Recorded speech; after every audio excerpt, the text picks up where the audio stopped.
नमस्कार, मैं युवराज शुक्ला आपको हमारे ट्रिक वर्सेस फैक्ट चैनल में स्वागत करते हैं। आज हम आपको इस वीडियो में बताने वाले हैं कैलकुलेटर से कैसे डिटर्मिनेंट की वैल्यू निकालेंगे। दोस्तों ये बहुत जरूरी होता है। अगर कोई बच्चा इंजीनियरिंग कर रहा होता है, उसे कैलकुलेटर चलाना बहुत कम आता रहता है शुरू में, तो आप सीख लीजिए कैलकुलेटर से कैसे डिटर्मिनेंट की वैल्यू निकालेंगे।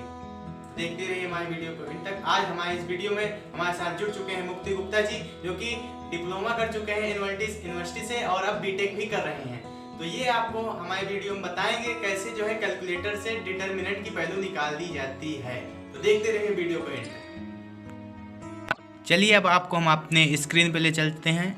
हमने एक मैट्रिक्स ले लिया है। अब इसी मैट्रिक्स का हम डिटर्मिनेंट निकालेंगे। पहले तो हम अपनी कॉपी पे ही निकालेंगे, फिर आपको सेम आंसर हम करके दिखाएंगे कैलकुलेटर पे कि डिटर्मिनेंट कैसे कैलकुलेटर से निकलता है। तो देखते रहिए हमारे वीडियो को। तो आप देख सकते हैं कि हमने डिटर्मिनेंट को सॉल्व कर लिया है। यहाँ हमने एक ए मैट्रिक्स ली थी और इसकी वैल्यू आ गई है 16। तो डिटर्मिनेंट की वैल्यू यहाँ पे हमने कॉपी पे निकाल दी 16। अब हम कैलकुलेटर को यूज करेंगे। आपका कैलकुलेटर होना चाहिए ग्रेटर देन 100 ms। तो हमारा कैलकुलेटर 100 ms से तो ज़्यादा है ही है। हमारा कैलकुलेटर 991 ms का है। तो ये कैलकुलेटर दरअसल एग्ज़ाम में तो अलाउ नहीं होता, लेकिन हमारे पास यही कैलकुलेटर है तो हम आपको दिखा देते हैं इसी कैलकुलेटर से। एग्ज़ाम टाइम में 100 ms के नीचे तक का ही कैलकुलेटर अलाउ होता है।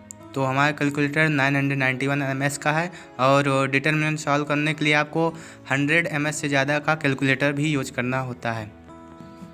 अब हम आपको बताते हैं शुरू से कैसे हम डिटर्मिनेंट को निकालेंगे। सबसे पहले आप यहाँ से ऑन बटन से हम कैलकुलेटर को ऑन करेंगे।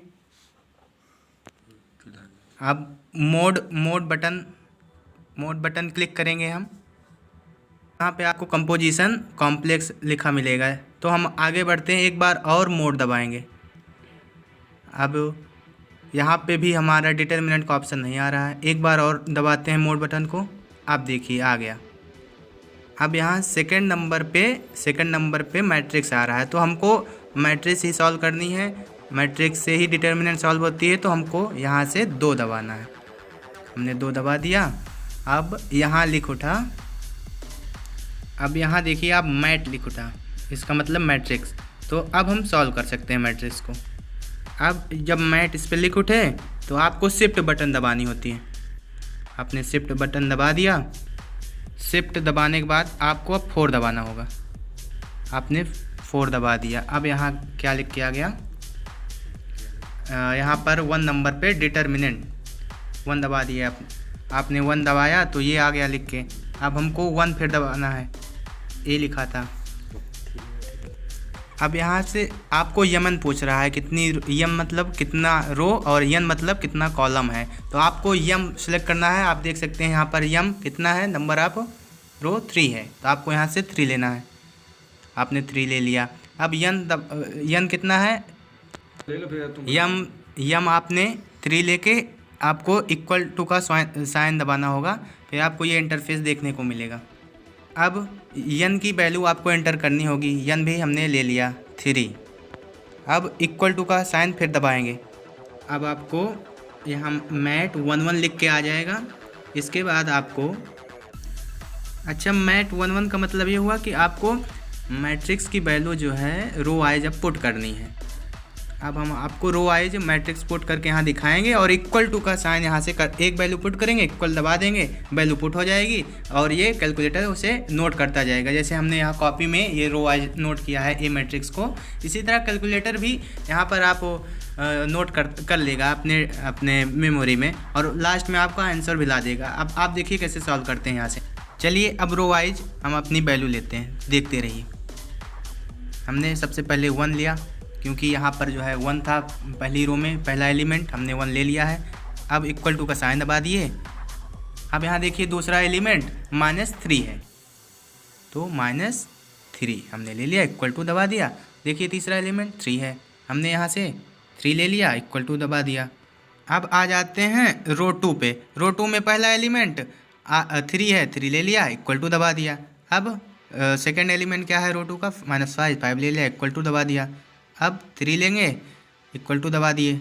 Second row complete. Third row पे आते हैं, 6 है पहला एलिमेंट, 6 लेके इक्वल टू दबा दिए और -6 लेके इक्वल टू दबा दिए, 4 लेके इक्वल टू दबा दिए। अब पूरी मैट्रिक्स इसमें नोट हो गई है। अब AC हम दबाएंगे, AC दबा दिए। अब हम जो है शिफ्ट बटन दबा के 4 बटन दबाएंगे। शिफ्ट दबा दिया, 4 दबा दिया, ये देखो। जैसे ही हमने शिफ्ट दबा के 4 दबाया, ये इंटरफेस आपको देखने को मिलेगा। अब राइट एरो की से इधर जाएंगे हम। अब यहाँ आ गई डिटरमिनेंट 1। अब 1 चूज कर लें यहाँ से, 1 ले लिया।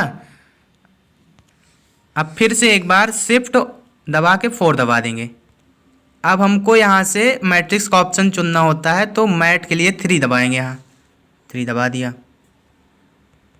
अब यहाँ पे आ गया। अब A सिलेक्ट करना है, एक नीचे 1 लिखा है, हमने यहाँ से 1 ले लिया, इक्वल टू दबा दिया। जैसे ही इक्वल दबाएंगे हमारी डिटरमिनेंट की वैल्यू 16 यहाँ आ गई, आप दे सकते हैं कैलकुलेटर पे। और सेम वैल्यू ये हमने सॉल्व किया था, यहाँ पर भी 16 आ गई थी। तो कैलकुलेटर से भी आपको यही सेम स्टेप हर क्वेश्चन के लिए फॉलो करना होगा। आप यही step same to same follow करके कैलकुलेटर से आप डिटरमिनेंट की वैल्यू निकाल सकते हैं। आप वीडियो 1-2 बार ज़रूर देख लीजिएगा, आपको सारे स्टेप याद हो जाएंगे। आप कैलकुलेटर से भी मैट्रिक्स की वैल्यू डिटरमिनेंट की वैल्यू निकाल सकते हैं, और अपने कॉपी पर जो निकाले रहेंगे दोनों सेम ही आएगा। तो हमारा आंसर अब आ चुका है। और अगर किसी को कुछ पूछना हो तो कमेंट सेक्शन में ज़रूर पूछिएगा। साथ ही हमारे चैनल पर नए हो तो सब्सक्राइब कर दीजिए, और वीडियो पसंद आई हो तो एक लाइक ज़रूर करिए। बहुत बहुत धन्यवाद।